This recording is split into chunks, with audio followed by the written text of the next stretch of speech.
Ça faisait aucun doute pour personne. Grégory Le Marchal allait gagner la Starac 4, quoi. Grégory remporte la Star Academy à l'issue de 4 mois de travail, mesdames et messieurs. C'était fort, quoi, le ressenti de Greg. C'est sa deuxième naissance. On savait ce qu'il pouvait ressentir. D'ailleurs, il pousse un cri à la fin qui... Ah, j'y suis arrivé, quoi. Au lendemain de cette finale tant attendue entre Pierre et Julien, nous voilà enfin réunis ici pour donner une dose de nostalgie et puis de chaud.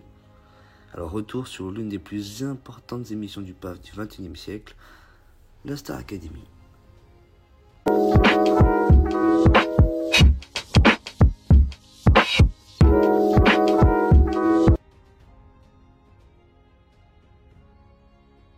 Alors au début des années 2000, la télé-réalité et le télécrochet débarquent en force et en masse dans les téléviseurs des Français.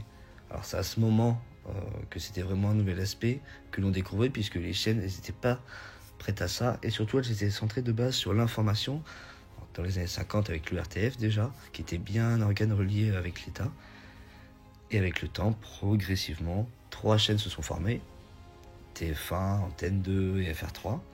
Puis vient Canal+ en 1984, la 5 en 1986, M6 en 1987, etc., etc., etc. Plus les chaînes arrivent et plus elles se diversifient. Et du coup, plus la concurrence elle est rude, ce qui est logique. C'est pour ça que le divertissement y débarque pour attirer de nouveaux téléspectateurs, et on voit arriver des émissions comme Juste Prix, Des chiffres d'Adelaide, Questions pour un champion et que sais-je encore. Et puis, comme ça, en 2001, on voit arriver sur M6, dès le 26 avril, Loft Story. Cette émission elle est adaptée du programme Rude Bourgeois. Du coup, cette émission française de télé-réalité, elle réunit des candidats qui sont enfermés dans un loft. Tout ça surveillé 24 heures sur 24 pour savoir ce qui se passe et comment ils réagissent ensemble dans une maison. Du coup, TF1 a vu que ça plaisait à tel point qu'ils se faisaient doubler par leurs concurrents, avec leur vedette Arthur qui produisait l'émission. Ça veut dire que leur vedette allait sur une chaîne de concurrence pour produire une émission qui marchait mieux que sur TF1. Je suis donc avec Patrick Lelay et Étienne Moujotte, respectivement président et vice-président de TF2. TF1. Non, depuis une semaine, M6 est passé devant vous. Très marrant. Ça tombe bien, j'ai envie de rire. C'est alors qu'une idée leur vint, reprendre ce concept, mais avec un but et des objectifs à atteindre. Et c'est naturellement que dès le 20 octobre 2001 sur TF1 qu'on a pu découvrir une nouvelle émission de télé-réalité musicale et de télécrochet. En direct sur TF1, nous sommes le samedi 20 octobre. Il est exactement 20h53. Vous avez entendu parler ces derniers temps de Star Academy. Aujourd'hui, c'est le grand soir. Bienvenue, soyez les bienvenus à Star Academy. Elle fut présentée dès le début par notre fameux Nikos Chalagas, et les années passent, mais il ne compte pas lâcher aussitôt. Un peu après la rentrée, les téléspectateurs ont ainsi pu suivre le quotidien d'étudiants ou d'académiciens qui concouraient chaque semaine pour arriver en finale, la gagner et remporter une belle somme d'argent et d'autres gains aussi. Pour la première saison, une fois les castings faits dans toute la France, on retrouve cette troupe qui va s'affronter via des performances scéniques et musicales de prime time en prime time sur la une. Et après des semaines et des semaines, c'est la jeune Jennifer qui gagne 1 million d'euros, un album, une tournée française, dont un concert à l'Olympia. Il faut aussi savoir que le corps professoral, ça compte beaucoup. Il n'y a pas que les téléspectateurs, puisqu'ils étaient là pour juger les performances et le public.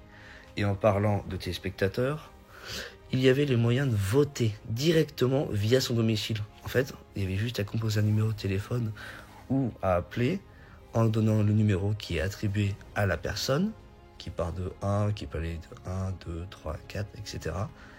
Et du coup, on appelait, on envoyait un SMS et ça permettait de voter pour sa personne préférée.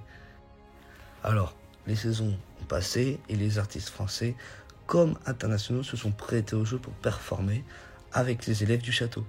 Dans toutes les saisons, on a pu voir à chaque fois des parrains comme Florent Pagny en 2001, Elton John en 2003, Michel Sardou et Jennifer en 2004, Maria Carey en 2005, etc., etc., etc.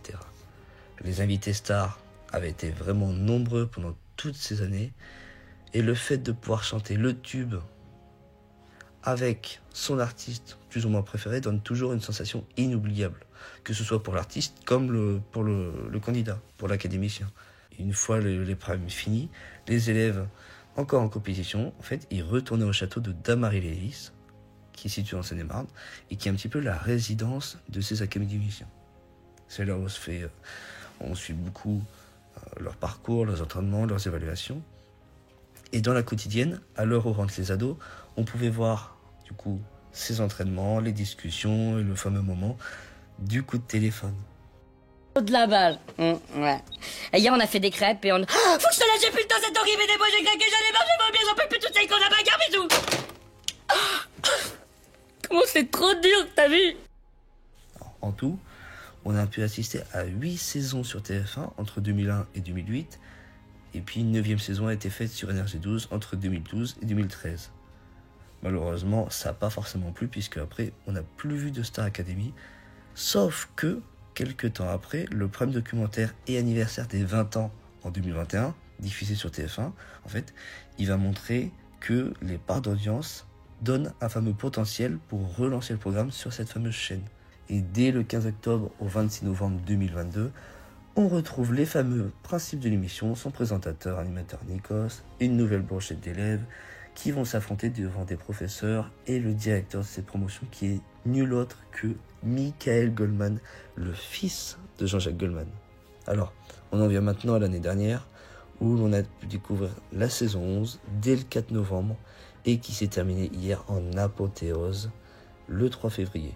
On avait Pierre et Julien qui se sont affrontés dans une battle fantastique. Et entre les deux, le gagnant est Pierre.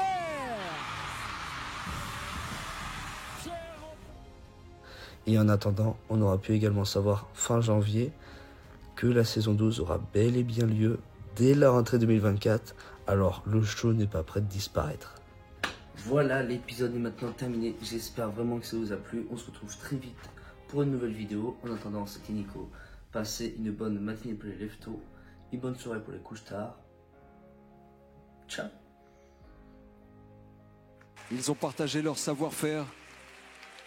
Vous êtes arrivés ici, permettez-moi cette expression, comme des gamins, des élèves, et vous repartez tous, d'une façon ou d'une autre, par la grande porte, comme des artistes. Faites-en bon usage de tout cet apprentissage.